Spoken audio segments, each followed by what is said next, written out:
एक ऐसा आइलैंड जिसके चारों ओर सिर्फ पानी ही पानी था। दूर दूर तक न इंसान की जात। जंगलों, पेड़ों और जानवरों से भरा आइलैंड किसी बुरे सपने की तरह लग रहा था। उसी आइलैंड पर तेज हवा के चलते पेड़ जोरों से हिलने लगे थे और पत्तों की आवाज एक भयानक शोर पैदा कर रही थी। तभी पेड़ की टहनी को अपने हाथों से हटाते हुए एक जंगली लड़की, जिसके बाल धूल से सने हुए थे और उसके कपड़े सड़ गल गए थे, उसकी आंखें चील की आंखों की तरह गहरी थी, लेकिन उनमें अभी खौफ साफ दिखाई दे रहा था। तभी जोर से दहाड़ने की आवाज आती है और वो लड़की बिना सोचे तेजी से भागने लगती है। जैसे ही वो दौड़ते दौड़ते पीछे मुड़कर देखती है तो उसके पीछे एक विशालकाय भालू दिखाई देता है, जो उसकी तरफ पूरी तेजी से दौड़ कर आ रहा था। उस भालू को देखकर ऐसा लग रहा था जैसे उसको उसका शिकार मिल गया था और आज वो उसका ही सेवन करने वाला था। लड़की पेड़ की टहनी से लटकते हुए दौड़ते हुए समंदर किनारे जाने की कोशिश करती है। तभी भालू एक सूखे पेड़ को ताकत से धक्का देता है और वो पेड़ सीधा उस लड़की के सामने आ गिरता है। तेजी से दौड़ने के कारण लड़की अपना संतुलन नहीं संभाल पाती है और टहनी में पांव फंसने के कारण वो जोर से जमीन पर गिर जाती है। उसका पांव पेड़ के नीचे बुरी तरह से फंस जाता है। तभी वो देखती है कि वो विशालकाय खूनी भालू उसकी ओर तेजी से बढ़ रहा था। उसके पंजे बड़े और नुकीले थे। उसके एक ही वार से उस लड़की का जिस्म तार तार हो सकता था। भालू को अपने करीब आता देख लड़की पूरे ताकत से पेड़ की टहनी को अपने हाथों से तोड़ने की कोशिश करती है। भालू अब उसके बहुत करीब आ चुका था और उस लड़की का पांव अभी भी पेड़ के नीचे फंसा हुआ था। उसकी सारी कोशिशें विफल हो रही थी। उसे अंदाजा हो गया था कि अब उसकी मौत उससे दूर नहीं है। भालू अपना पंजा खोलता है और अपने शिकार का कत्ल करने ही वाला होता है। तभी वो लड़की एक गहरी सांस लेती है और पूरी ताकत से पेड़ की टहनी को तोड़ देती है और टहनी के नुकीले भाग को भालू के सीने में घोंप देती है। भालू के सीने से खून बहने लगता है और वो दर्द में दहाड़ने लगता है। तभी लड़की भालू के शिकंजे से निकलकर एक पेड़ पर चढ़ जाती है और कुछ ढूंढने लगती है। भालू अपने सीने से जैसे ही वो नुकीली टहनी को निकालने की कोशिश करता है, तभी उसकी छाती पर एक भाला आके लगता है, जिससे उसकी छाती चीर जाती है और वो जमीन पर गिर जाता है। ऐसे भाले उस लड़की ने अपनी सुरक्षा के लिए आइलैंड के कोने कोने पर छुपा कर रखे थे। लड़की पेड़ से नीचे उतरती है और वो भाले पर पूरा जोर लगाकर भालू के सीने को फाड़ डालती है और बिना पीछे मुड़े समुद्र तट की ओर चल देती है। भालू दहाड़ता है, लेकिन अब उसकी दहाड़ कमजोर हो चुकी थी और कुछ पल तड़पने के बाद वो अपनी आखिरी सांस लेता है। समुद्र तट पहुंचने के बाद वो अपने शरीर पे लगे खून को पानी से साफ करने लगती है। तभी उसे पत्थरों के पीछे से इंसान के चिल्लाने की आवाज आती है। ये आवाज सुनकर वो सहमी रह जाती है, क्योंकि उसे पता था कि वो आइलैंड पर सिर्फ अकेली इंसान थी। वो अपनी हिम्मत जुटाती है और उस आवाज की ओर बढ़ने लगती है। जैसे ही वो पत्थरों के पीछे पहुंचती है तो वो देखती है एक आदमी, जिसकी उम्र करीबन 23 या 24 साल होगी। वो घायल उन पत्थरों पर बेसुध पड़ा हुआ था। उस घायल आदमी को देखकर देबीना को अपना अतीत याद आने लगा। वो भी ठीक उस आदमी की तरह बेहोशी की हालत में इस आइलैंड पर पहुंची थी। 10 साल पहले देबीना अपने परिवार से अलग हो गई थी, क्योंकि उसका अपहरण कर लिया गया था और गुंडों ने बोट से उसे देश से बाहर ले जाना चाहा, लेकिन बीच समंदर में ही बोट की दुर्घटना हो गई और बोट पे सवार सभी इंसान उस दुर्घटना में मारे गए। लेकिन इस लड़की ने उस समय अपनी सूझबूझ दिखाई और एक छोटी सी लाइफ बोट से वहां से बच निकली और इस सुनसान आइलैंड पर आ पहुंची। तब से आज तक वो आइलैंड पर खुद को जिंदा रखने के लिए हर दिन जंग लड़ रही थी। देबीना उस आदमी को खींच के अपनी गुफा में ले आती है। जब वो उसे ध्यान से देखती है तो उसके पेट के निचले हिस्से पर एक बड़ा घाव दिखाई देता है। उस घाव से खून भी बह रहा था। देबीना जमीन पे पड़े एक पत्ते को उठाती है और उस घाव पर बांध देती है, जिससे कि खून का बहाव कम हो जाता है। जैसे ही वो ऐसा करती है, वो आदमी उसकी कलाई पकड़ लेता है और उससे बेहोशी की हालत में कड़े स्वर में पूछता है, कौन हो तुम? उसकी आवाज में दम नहीं था, लेकिन उसकी कलाई की पकड़ मजबूत थी। देबीना उसका हाथ अपनी कलाई से हटाती है और कहती है, तुम्हें बचाने वाली। और ये कहकर वो गुफा से निकल जाती है। देबीना जब वापस आती है तो वो देखती है कि उस आदमी की हालत और भी ज्यादा खराब हो गई थी।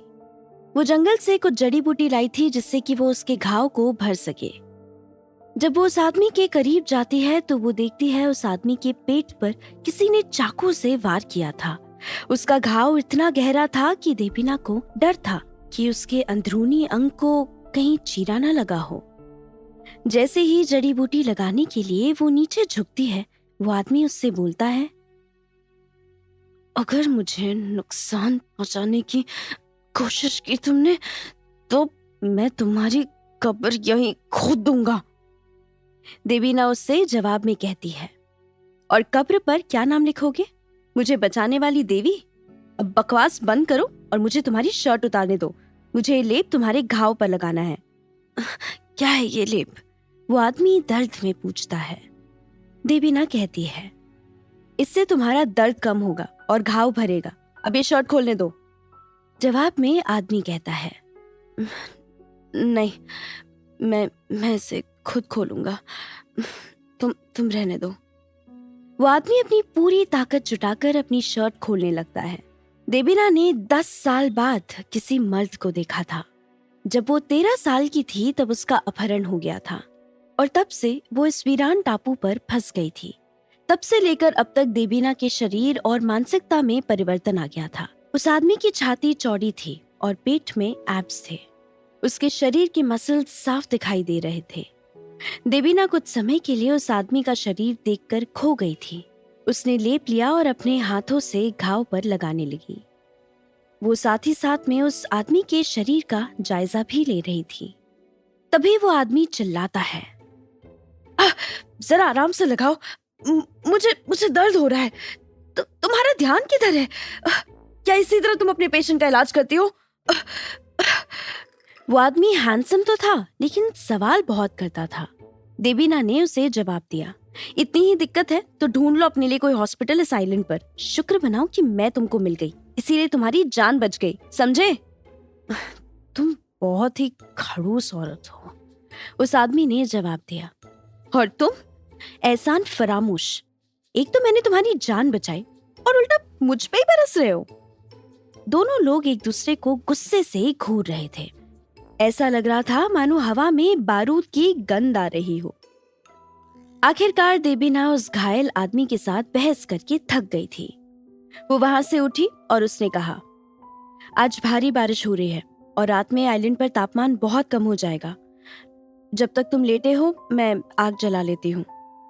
देबीना आग जलाने के लिए कोने में जाने ही वाली थी, तभी पीछे से उस आदमी की आवाज आई, अरे तुम्हें क्या समस्या है? देबीना ने पलटकर कहा, अगर जल्दी आग नहीं जलाई तो हम दोनों आज रात ठंड में जमकर मर जाएंगे। आदमी ने अपना मुंह खोला और आखिर में कहा, ठीक है। देबीना उस आदमी से बात नहीं करना चाहती थी, इसीलिए वो आग जलाने के लिए कोने में चली गई थी। आइलैंड पर आग जलाने के लिए सिर्फ एक ही तरीका था, लकड़ी ड्रिल करना। देबीना को भूसे के ढेर से एक छोटी लौ निकालने में 1 घंटे से ज्यादा समय लग गया था। लेकिन थोड़े समय बाद जैसे ही बाहर हवा चली तो आग की छोटी लौ तुरंत बुझ गई। ये देखकर देबीना मायूस हो गई थी, क्योंकि उसकी सारी मेहनत जो उसने आग लगाने के लिए की थी वो अब पानी में मिल गई थी।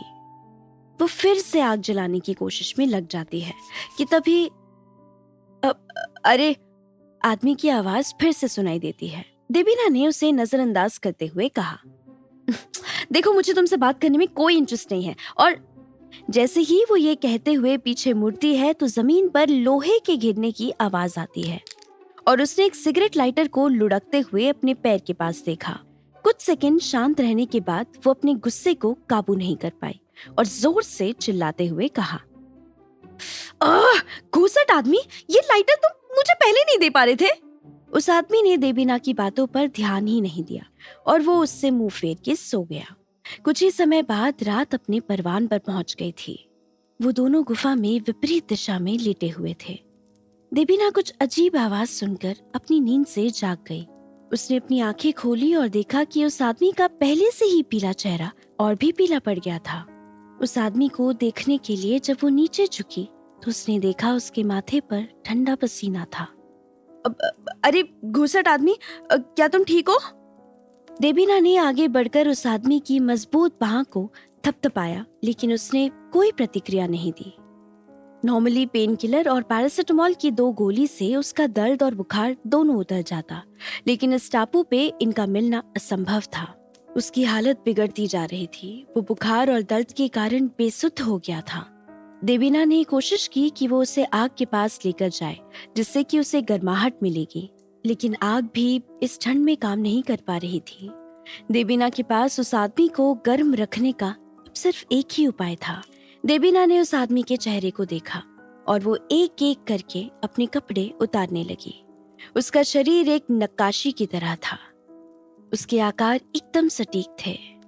कपड़े उतारने के बाद उसने उस आदमी की शर्ट को पूरी तरह से खोला और उसकी पतलून का बटन भी खोला और उससे लिपट कर वो सो गई, जिससे कि उसकी शरीर की गर्मी उसे गर्म रख सके।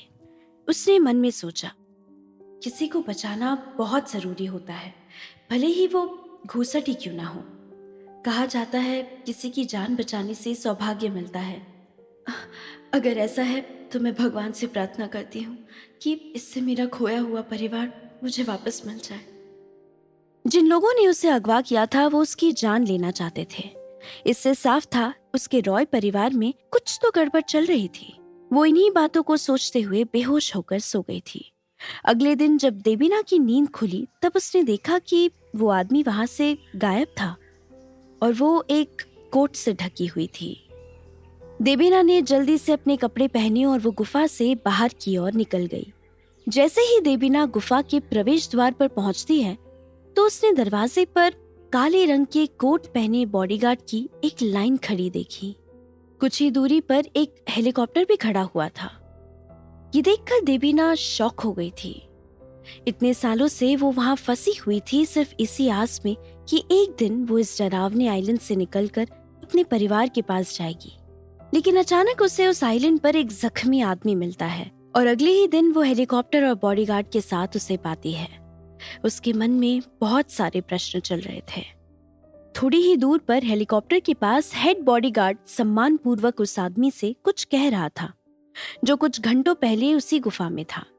उस आदमी की शारीरिक फिटनेस सामान्य लोगों से कई गुना बेहतर थी। देबीना उसके पास भाग कर जाती है और कहती है, अब तुम? जैसे ही देबीना ने अपना मुंह खोला उस आदमी ने उसे टोकते हुए पूछा, तुम क्या चाहती हो? हाँ, उसने कोई जवाब नहीं दिया। आदमी ने भावहीन होकर कहा, तुमने मुझे बचाया और मैं तुम्हारी एक इच्छा पूरी कर सकता हूं। देबीना ने उसे जवाब दिया, क्या थैंक यू कहना इतना कठिन है? जैसे ही देबीना ने बोलना बंद किया उसने देखा कि सभी बॉडीगार्ड उसे आश्चर्य से देख रहे थे, जैसे उसने कुछ अजीब बात कही हो। पर इसके विपरीत उस आदमी का भाव बिल्कुल भी नहीं बदला और उसने कहा, अगर तुम इस बार चूक गई तो तुमको पछतावा होगा।